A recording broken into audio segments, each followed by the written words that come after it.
राधा स्वामी जी। यह बात चरण सिंह महाराज के टाइम की है, जब पंजाब में बहुत दंगे हो रहे थे। पूरे देश का माहौल बहुत खराब हो चुका था। बहुत सी ऐसी बाबा जी की प्यारी संगत थी जो बाबा जी पर बहुत विश्वास करती थी, बहुत प्यार करती थी। तो अपना पूरा पूरा परिवार लेकर वह डेरे पहुंच गए थे। लेकिन उस समय कुछ ऐसे भी लोग थे जो अपने अपने घरों में ही फंस चुके थे। निकलने का माहौल कोई भी उन्हें नजर नहीं आ रहा था कि अब वह जाएं तो जाएं कैसे। ऐसे ही एक गांव में एक भाई रहता था जो बहुत ज़्यादा गरीब था और बाबा जी को बहुत प्रेम करता था। सतगुरु से नामदान लिया हुआ था। अपने भजन सिमरन पर भी पूरा टाइम देता था। जब गांव के लोग उस भाई के पास आए और कहने लगे कि भाई, सब लोग तो डेरे पहुंच चुके हैं, तुम क्यों नहीं गए? तुम चलो, हमें भी साथ में ले चलना। माहौल तो बहुत ज़्यादा खराब होता जा रहा है। घरों के घर आग लगाकर जला रहे हैं। पूरा पूरा परिवार खत्म हो रहा है। ऐसा ना हो कि हमारे भी परिवार खत्म हो जाए। हम करें तो करें क्या? चलो भाई, ब्यास चलते हैं। तो वह भाई कहने लगा कि भाई, अब तो निकलने का कहीं भी कोई रास्ता ही नहीं रह गया। अब हम भी कुछ नहीं कर सकते हैं। आपको तो पता ही है, मेरे 2 छोटे बच्चे हैं, मेरी घरवाली है और मेरी बुजुर्ग माता है। अब तो मैं घर से एक पैर भी बाहर नहीं निकाल सकता। अगर घर से कहीं बाहर जाऊंगा तब भी मैं रास्ते में मरूंगा। अगर मैं यहाँ पर रहता हूँ तो फिर जो होना है वह मालिक के हाथ में है। मैं तो कहीं नहीं अब जा सकता। भाई, अगर आप जाना चाहते हो तो अभी आपके पास टाइम है, आप यहाँ से निकल जाओ। अभी यह वह बातें कर ही रहे थे कि गांव में हल्ले का मौसम हो गया।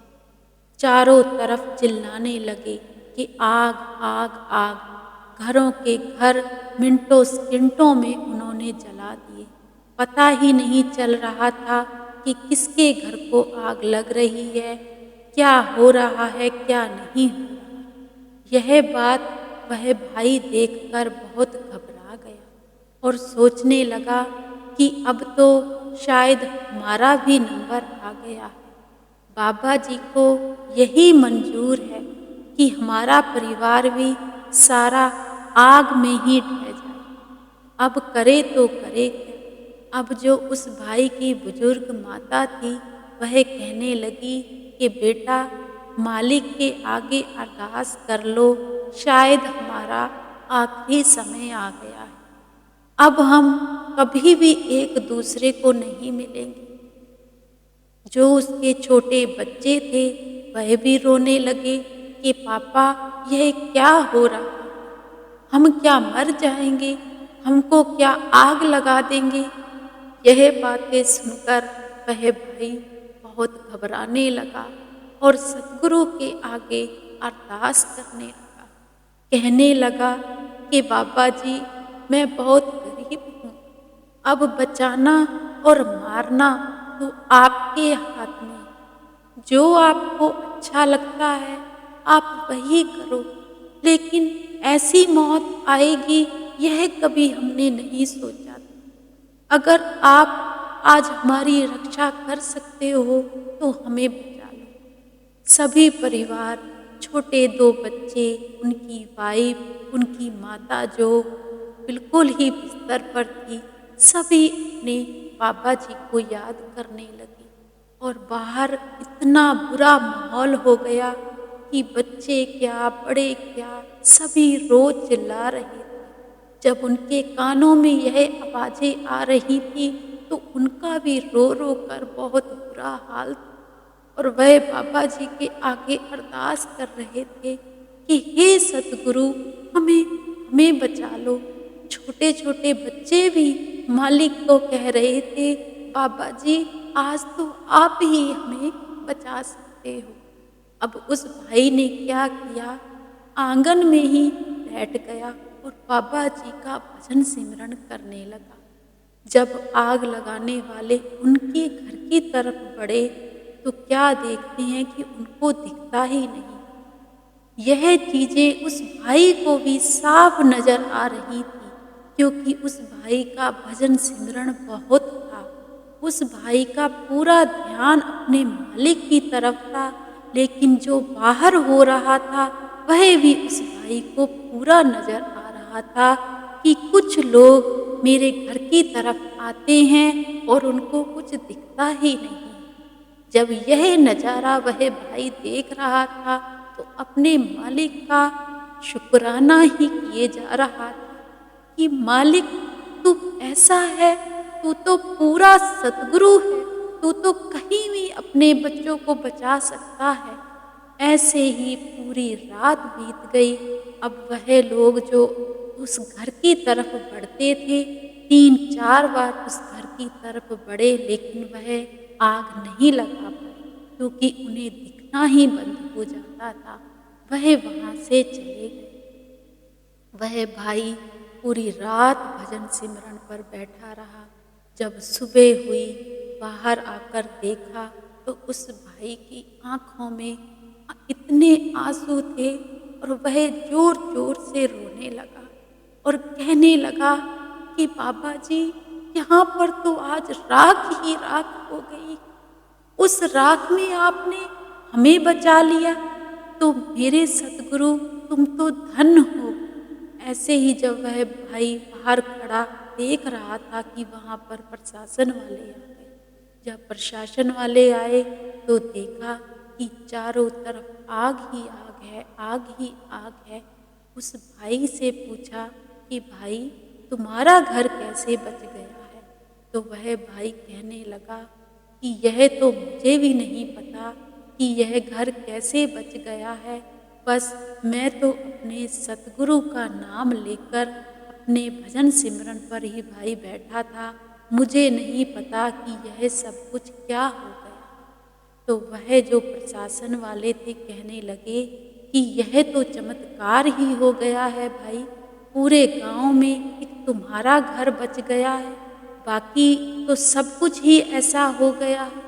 वह भाई कहने लगा अब हम आपसे ज़्यादा बातें तो नहीं कर सकते हैं, लेकिन आपसे एक बात ज़रूर कहेंगे कि अगर आप हमें ब्यास तक पहुंचा सकते हो तो वहाँ पर पहुंचा दो, क्योंकि आज तो हम बच गए हैं, पर पता नहीं हमारा आने वाला टाइम कैसा हो।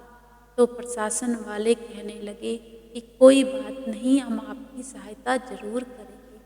उस परिवार को भी ब्यास में उन्होंने छोड़ दिया। जब उस भाई ने ब्यास में जाकर देखा कि वहाँ तो इतनी संगत है, इतनी संगत है, लेकिन किसी को भी किसी चीज़ की कोई भी कमी नहीं है। वहाँ हर तरह की उन्हें सुविधा मिल रही थी, टाइम पर खाना मिल रहा था, हर चीज़ उन्हें समय पर मिल रही थी।